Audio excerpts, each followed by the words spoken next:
بسم اللہ الرحمن الرحیم۔ آج کا عنوان ہے حضرت آدم اور حوا علیہ السلام کو شیطان کا بہکانا اور جنت سے نکالے جانا۔ اسی طرح سورۃ بقرہ میں فرمان ہے، سو شیطان نے ان دونوں کو اس درخت کے ذریعے سے لرزش دی، سو ان دونوں کو اس سے نکال دیا جن میں وہ تھے، اور ہم نے کہا اتر جاؤ، تم میں سے بعض کے دشمن ہوں گے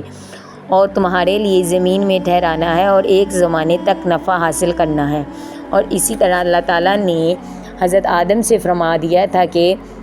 یہ ابلیس تمہارا دشمن ہے اور تم دونوں کو جنت سے نہ نکال دے، یعنی جنت سے نکال دیے جانے کا ذریعہ نہ بن جائے۔ ادھر شیطان نے بھی دشمنی پر کمر باندھ لی تھی اور حضرت آدم علیہ السلام اور اس کی بیوی کو تکلیف پہنچانے کا پکا ارادہ کر چکا تھا، اور اس طاق میں رہا کہ ان کو کسی طرح جنت سے نکلواؤں اور یہاں کی نعمتوں سے محروم کروں۔ یعنی یہ معلوم تھا کہ ان کو ایک درخت کے کھانے سے منع فرمایا گیا ہے، اگر کسی طرح ان کی خلاف ورزی کروا دوں تو ضرور محروم ہو جائیں گے، یہاں سے نکال جانے کا سبب بنے گا۔ چنانچہ اس نے حضرت آدم علیہ السلام سے کہا، اور دیکھو تم کو اس درخت کے کھانے سے اس لیے روکا گیا ہے کہ جو شخص اس درخت میں سے کھا لے وہ شخص یہیں رہے گا اور بادشاہی یہاں حاصل ہے اور اس میں کبھی ظریف نہ آئے گا۔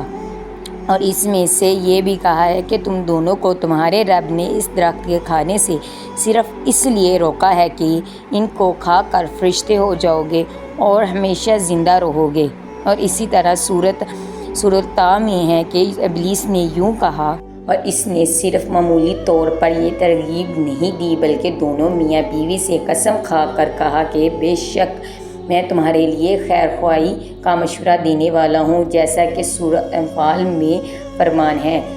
شیطان کے سمجھانے بجھانے اور قسم کھانے سے دونوں میاں بیوی نے اس درخت سے کھا لیا جس سے منع فرمایا گیا تھا، اور وہ ان کو فریب دے کر نیچے اتارنے میں کامیاب ہو گیا۔